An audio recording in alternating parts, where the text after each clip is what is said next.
How have you felt the first few days have gone with the quarterbacks in terms of retention from what they learned in the spring?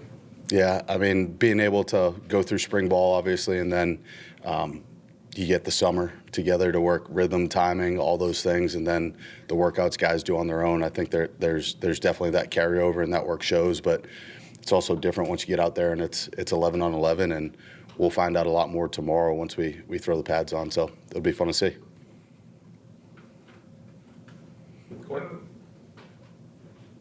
Yeah, with Tommy, you have a quarterback that's so uniquely gifted with the legs, and you had one before that.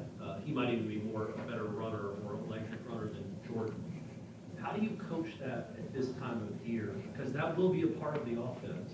But do you kind of want him to shy away from scrambling and running right now and kind of concentrate on just the passing game?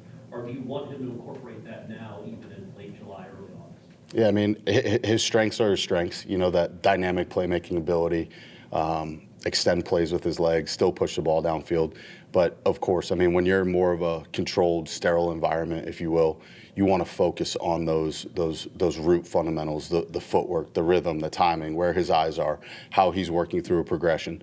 So I think that depending on situation or period, I mean, those are definitely focuses, but at the same point in time, I mean, he's a guy that is part of his game, and you got to go let him be him too, just like we had with Jordan. I mean, there's certain things that we wanted him to improve upon in his game, and he did. He took those steps, and it was a very similar approach. It was, hey, during this period, let's focus on this, and then when we have those live bullets flying, go be you. As well. Intangible-wise, Tommy, just his demeanor, what does that bring to that room? How vital is it maybe for that room to have somebody with that kind of disposition?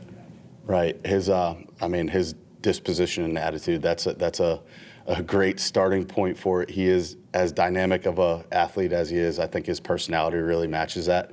I've said this before. He's so comfortable in his own skin that building relationships with people comes very natural to him. I'm sure you guys feel that from him too when he talks to you guys.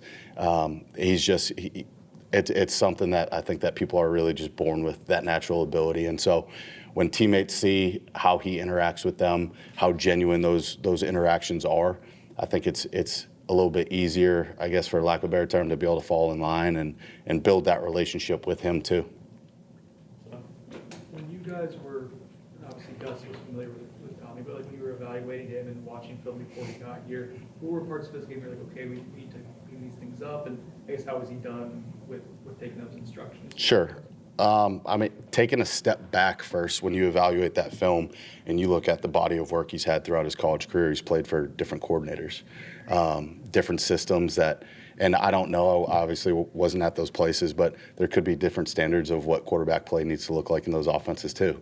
I don't know what he was being asked to do in certain situations, but looking at it from more of an objective standpoint, just going through progressions, consistency, and locating the football, not just what his completion percentage is, but I mean, being able to throw it away from defenders, being able to make the smart plays, and also knowing when to give up on a play. And I hate using that phrase. There's a negative connotation to that, but at the quarterback position, if you can protect the football and give your offense a chance to snap it one more time, then that's a critical part of your job. So I think just in whole, some of those things, just the consistency of, I think what we all think of as just general quarterback play, just continue to build upon that and then be a great decision maker. I mean, let's convert third downs, and you convert third downs or kick field goals. Obviously you want touchdowns, but you're going to give your offense a chance to score points.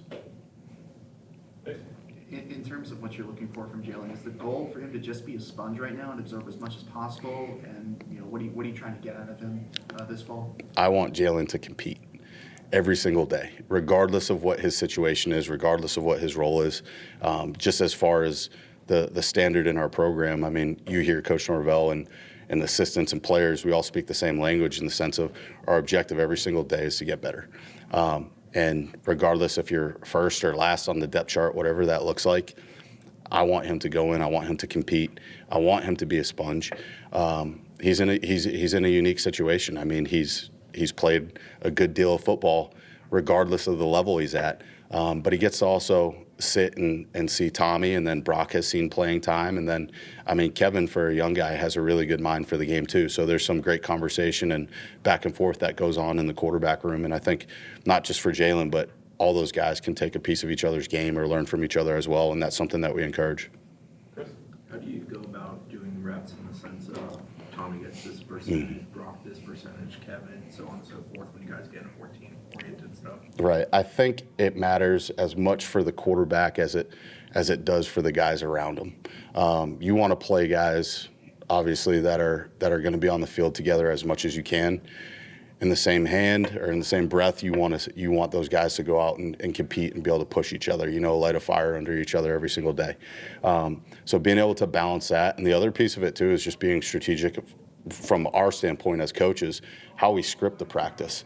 Okay, this is something that we know is a great strength of Tommy. I want to make sure that he gets this rep so it's not fool's gold. You know what I mean? What we're seeing is confirmed on tape. It's confirmed in live action. And I'm just using Tommy as an example here. But,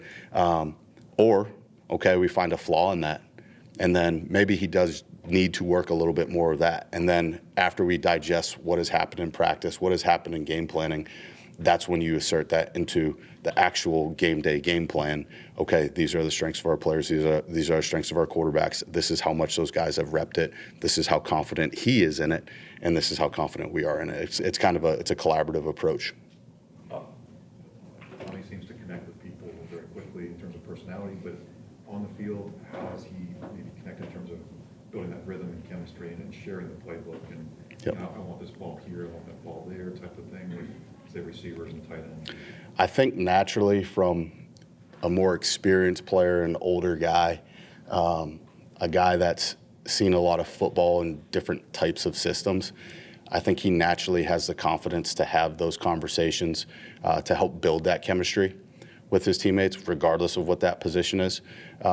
He's also, to his credit, I mean, he's not afraid to ask the question. There's a lot of older guys where it's just kind of the expectation, oh, you've played this many snaps, you should know that by now. And he's not afraid to say, hey, coach, this is a little cloudy in my mind. Can we clean this up? And so I think it comes down to just one, his relationship, how natural that is with the players, with his teammates, with his coaches. But two, his experience. I mean, that helps that process a lot. In the spring, we heard about how Kevin was approaching things and kind of sponging it up and taking it all in. How have you seen him develop, and how has he embraced his opportunities that you kind of touched on earlier in the repetition? Yeah, I mean, we've tried to give younger guys as many reps as we can right now, just based off of the structure of practice. I've said this before. I think that experience is a great teacher, and right now he gets to do it in a practice environment, which I think is huge. And I got to give credit to Kevin because that kid is all about football. If you ask him, every night he's going to cook a steak at his apartment. He's got a whiteboard at the foot of his bed. He draws up installs, draws up plays. He eats, lives, sleeps it. I mean, it's who he is. So, and then just his approach I'm very impressed by it. The way he takes care of his body, the way he takes care of his mind. I mean, he's made of the right stuff. So it's been pretty fun just to see that carry over and continue to build. What are some things with Coach Malzahn that about his offense, the way his brain operates and thinks about football that you've taken away that impress you, that stand out to you? Yeah, I mean, I think if you look at his track record, let's just start with the quarterback position just because I'm standing here. A lot of people, I think, it immediately goes to the dual threat type guys. The Cam Newton's, obviously, he's a one of one. That guy's a unicorn, Nick Marshall, okay? Bo Nix had some of that ability too. But even within those three players, those are three very different players. You go back to, I think, Ryan Appling at Arkansas State, very different quarterback. His guy's Paul Smith over at Tulsa, very different quarterback. So he's had success with the quarterback regardless of what that skill set is. And so kind of going back to your question, I think it's obvious, I think, to all of us in this room. I mean, you want to play to your quarterback strengths. Okay, everybody talks about it in college football, professional football, whatever that is. That's the most important position on the field.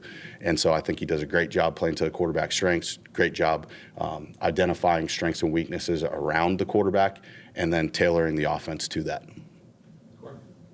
I know you're not even a pads yet, and it's only been 2 days, but what has excited you about Tommy the last 2 days starting camp? And maybe what are one or two things that you'd still like to see being improved upon Yep. as you get into putting on pads? Well, something that reflect on the last 2 days. I think that yesterday, it's the first day of camp. There's it's that nervous energy that I don't want to call it anxiety, but that nervous energy. And there was times, especially later in practice, I felt like we had some highs in practice, some lows in practice, just some inconsistent moments. And so we challenged our team, just what's your response going to be tomorrow? And I think that Tommy was at the forefront of that charge today, just bringing that energy, bringing that excitement to the offense. Because all those other things that happen outside the lines directly impact what happens when you're on that field. And so that is something that just coming off 2 days, I know that's probably not a flashy football answer you're looking for. But from the improvement standpoint, just continue to operate the offense or operating the offense at a consistent level. Okay, I keep referring back to his playmaking ability. That stuff happens naturally. Okay, it's like in baseball, when you hit the home run, usually you're not trying to hit the home run. It just happens because you're sound fundamentally. You hit the ball on the bat on the sweet spot, and that thing goes. And I think that playing quarterback's very similar. You take the checkdowns, you take what they give you, you just go through your progression, your process. Those big plays naturally happen. And Tommy's one of those guys where things do break down. Everybody watch out. So We're going to add one for the last one. I know his job is to make the right play, find the open receiver, but how valuable is it to have a go-to wide receiver, a guy like Deuce, a guy like Squirrel? Have you seen, I guess, some rapport there? How important is that to the development of everybody involved in that? Oh, it's critical. You look at, I don't care what level it is, NFL, high school, whatever. Usually really good quarterbacks, they have a guy or multiple guys. And so one, like from the schematic standpoint, just the stress that can put on a defense can open up all avenues for your game plan, whether that's in the run game. Now all of a sudden they're playing 2-over-1. You're opening up matchups, whether it's in the run game or the pass game elsewhere. And that's where it comes down to the progressions, working through, trusting your eyes, and taking what the defense gives you. I don't know. I think that it is definitely huge being able to have some serious weapons on the outside, but at the same time, what's the versatility of those weapons?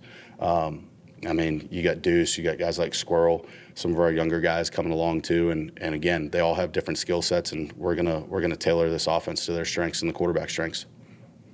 Thanks, Kevin. Awesome. Thank you.